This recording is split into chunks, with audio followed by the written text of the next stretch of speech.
Fiscalía pide 3 años de prisión por un delito contra la integridad moral y otro de lesiones. Un videoaficionado capta el caos y la incertidumbre. La ley prohíbe todo lo que pueda considerarse propaganda homosexual.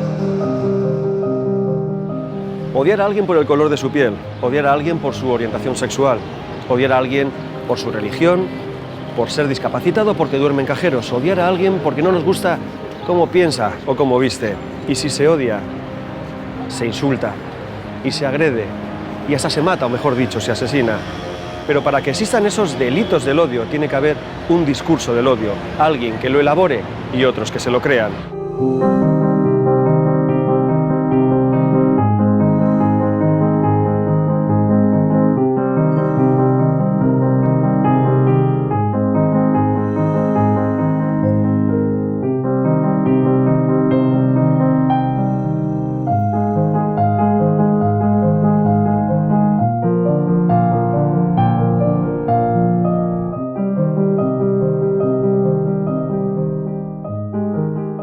Un discurso de odio es toda aquella expresión, manifestación que pretende dañar al prójimo, a su dignidad, a sus derechos fundamentales, pretende promover el racismo, la xenofobia, el antisemitismo o cualquier otra manifestación de intolerancia. En verdad, el discurso de odio precede siempre a la acción, que es el crimen de odio.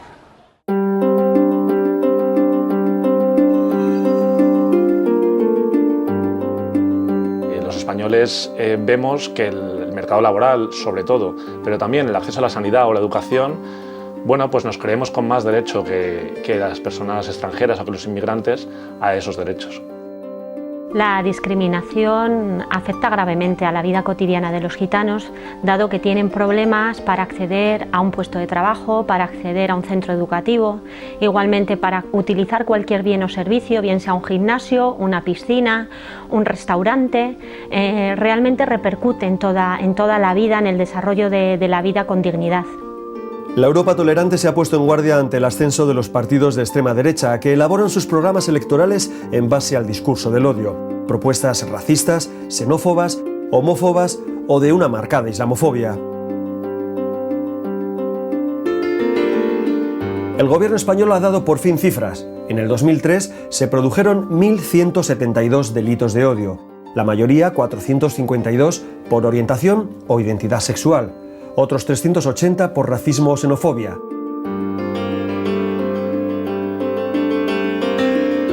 Los datos están, pero esos son solo los que se denuncian. El que no quiera verlos tiene un problema de comprensión. En la universidad sufrí discriminación hasta tal punto, por ser gitana, hasta tal punto que me tuve que cambiar de universidad y terminar mi carrera en la UNED. Es cierto que cuando sufres este tipo de situaciones tienen miedo, no solo a los compañeros, sino también a las represalias de otros profesores con otras asignaturas.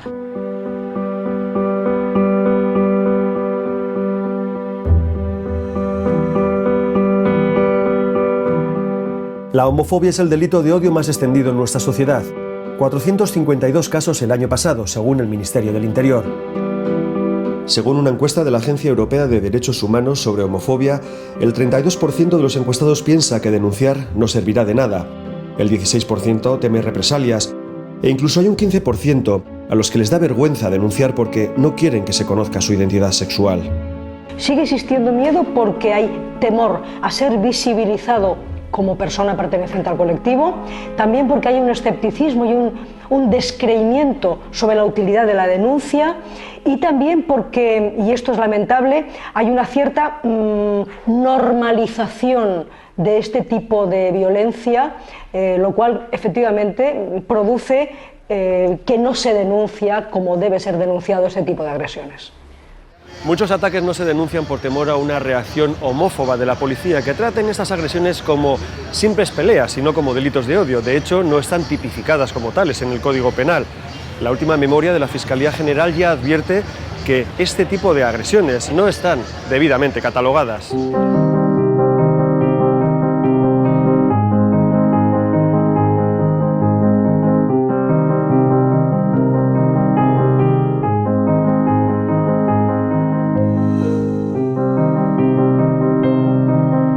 La crisis económica ha traído también una crisis de valores. En la vieja y educada Europa, el fantasma del odio religioso vuelve a asomar. En España se denunciaron 42 casos de odio vinculados a prácticas religiosas, la mayor parte contra el Islam. 3 de los casos eran de antisemitismo. Pero el espectro de los crímenes de odio es amplio.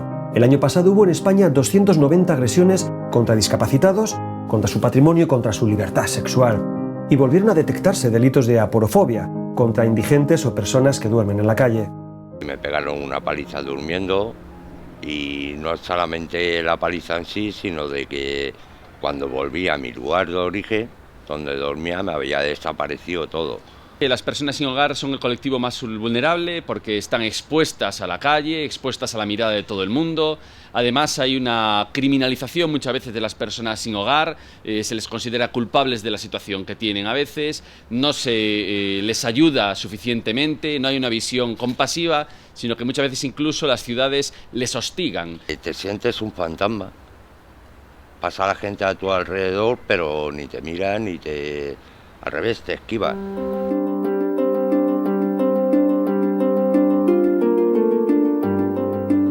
Internet es el canal perfecto para crear y compartir el discurso del odio. Se insulta a golpe de tweets, se señala y amenaza desde el anonimato. En la red estos mensajes están al alcance de cualquiera.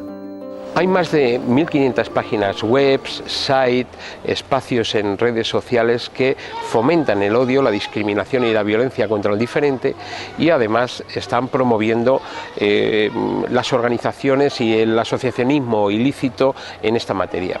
Nosotros, claro, tuvimos un caso muy extremo en la matanza de Utoya en el 2011 y ahí fue, claro, un hombre solitario que operó, pero él se había nutrido, como usted dice, del Internet. El discurso de odio en las redes sociales en contra de los gitanos es un discurso muy actual, que es difícil de combatir. Las herramientas que tenemos en España para combatirlas es muy complicado y creemos que está haciendo muchísimo daño a la creación de nuestra nueva sociedad.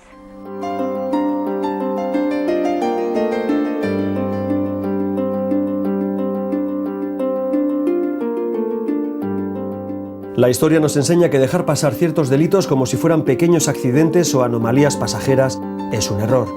Ahora sí tenemos sistemas de alerta temprana para detectarlos. ¿Qué se está haciendo para prevenirlos y castigarlos? Borra el Odio es un programa que pusimos en marcha como programa como tal el año pasado, que lo que pretende es, claramente es un objetivo, es eliminar de las fachadas de los muros de Fuenlabrada mensajes que inciten o sean ofensivos a la violencia o al odio a grupos, colectivos sociales, etc. Lo que hemos hecho ha sido crear un grupo de fiscales. Están distribuidos por todo el territorio del Estado. Le estoy hablando de 50 fiscales, uno por cada una de las provincias españolas, específicamente encargados de atender la delincuencia, los crímenes de odio y en muchos casos compaginando la lucha con los crímenes de odio y la lucha contra la ciberdelincuencia. Es decir, hemos unido los dos planos de actuación. Esperemos que ya próximamente pueda haber una ley que responda a lo que son, o podemos llamar, delitos de odio, que incluso hay personas que no les gusta el concepto de delitos de odio, porque parece que es como enfrentarnos demasiado a una realidad, y por eso se habla mucho de una ley para la igualdad y la no discriminación. Bueno, tanto la Unión Europea como el Consejo de Europa tienen un papel importante porque pueden levantar la conciencia sobre estos problemas en los países europeos y también contribuir con campañas como la campaña No Hate Speech del Consejo de Europa y también para ayudar a las administraciones de los países miembros en tomar más en serio, diría yo, estos problemas. O sea, que se entrena a la policía, también al aparato judicial, para que sean preparados para tratar de estos problemas. Sabemos en qué consiste el discurso del odio, sabemos quién lo construye, cómo se transmite, a quién se dirige. Mirar hacia otro lado no es una opción. Quizás es hora ya de pensar en una ley de protección de las víctimas de los delitos del odio. Al menos así, las víctimas no sufrirán el doble castigo de no ser reconocidas. Creo sinceramente que no se fían del sistema. Es decir, que en muchos casos creen que el Estado, las instituciones no van a ser capaces de protegerles ante ese tipo de conductas. Son personas que sufren una doble victimización, son personas que, salvo el momento del horror, donde los medios de comunicación sí le prestan atención, como ha sucedido con más de 80 asesinatos, homicidios y crímenes que ha habido en nuestro país por este motivo, salvo en ese momento, luego pasan al ostracismo y al olvido.